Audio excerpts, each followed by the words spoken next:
What's up, ladies and gentlemen? Apple gives a motto to each and every one of their devices, but they never have a motto for themselves. But if they did, it would probably go something like this: lighter, thinner, faster.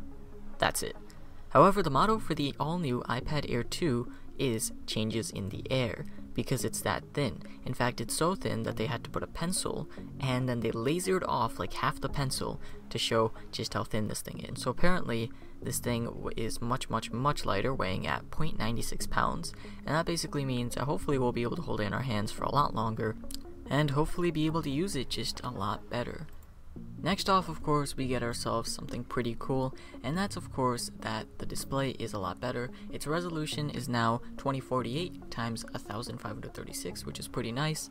The inch display is of course still the same. It comes in at 9.7 inches with 3.1 million pixels and 264 pixels per inch. Something new is the fact that it now comes with a reflective coating, so that is pretty nice in case you're using your device outside or in case you just want it to be nice and glare free. No more buying those weird screen protectors. The power has also been upgraded, as I said, speed, so it now has a 64-bit architecture A8X chip, which is actually better than the iPhone 6's chip, so keep that in mind. It's 2.5 times faster graphics and a 40% faster CPU.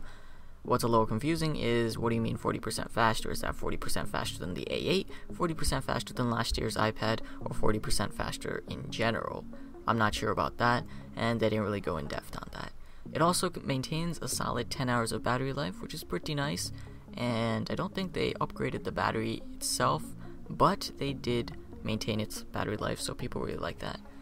Now, security-wise, they did add Touch ID, which they should have done last year, since that was last year's whole thing, but a lot of people were asking for it on a tablet, since tablets just happen to get stolen a lot more than phones. You might leave it lying around, and tablets just are more personal. Although your phones may be personal, you may actually give your phone to a friend for them to look at random things. While on the other hand, business people that use tablets, they don't want anyone else messing with their information. Their work stuff's on there, so security is pretty important, and it is really annoying typing in a password every single time you unlock your device, so hopefully having Touch ID there will improve that. Next off, we get ourselves the cameras, and the cameras haven't changed too much, but the iSight cameras themselves have been upgraded. It now includes slo-mo. You can now capture time-lapse videos. It also has a FaceTime HD camera as well, and video calls and selfies should be a lot easy to take. Megapixel-wise, it's at 8 megapixels for the back one, and it's front-facing camera. No one really cares about megapixels as long as you can see your face. But if you want the full list of specs, feel free to Google them, because Google is our best friend. See what I did there? Okay, anyhow, let's keep going with the iPad Air 2. I'm not used to saying that. I like the name iPad Air. It's short and simple. Now I gotta add a 2 after that. It does run on iOS 8, which will be nice and efficient, and you'll be able to multitask nice and fast. And it comes with a smart cover, which sadly did not get upgraded like I predicted. And that's it, guys. I think you guys now know why I was completely and utterly disappointed. There was nothing new, and as I mentioned in the beginning of the video, it was lighter, thinner, faster, and there's Touch ID. Now you guys are like, okay, that's a pretty decent amount of features, right? Well, let me put it into perspective. Them making a tablet lighter and thinner doesn't really benefit us, although some may think that, oh, it's lighter. In the end, our hands will get tired no matter what, and we'll prefer to use the tablet with its case and have it lying on a table and then type away at it. That's just the tablet world, unless they make it like Paperlight or something. But why do they keep doing it? Because they save money. Less metal, less parts, less battery space. The more they squish everything together, and the thinner they make everything, the more money they save, right?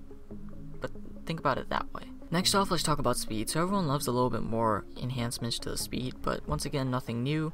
You just took whatever you had from last year and you added you took whatever you got from the iPhone 6 and you added an X afterwards, and you added a few more transistors, which pretty much cannot be that hard.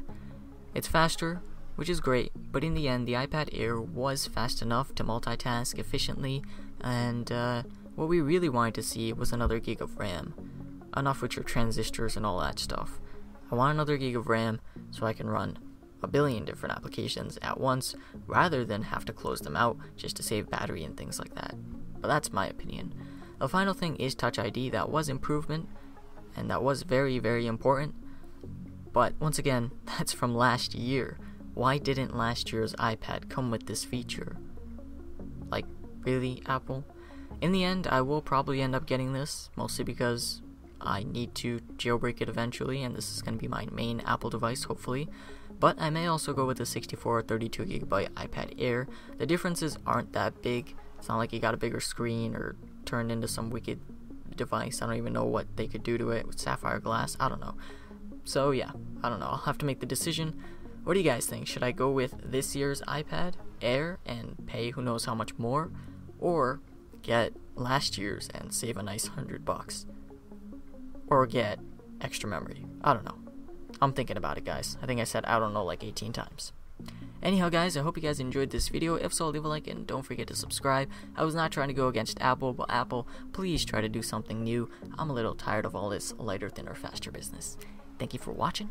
This is going to be me logging off.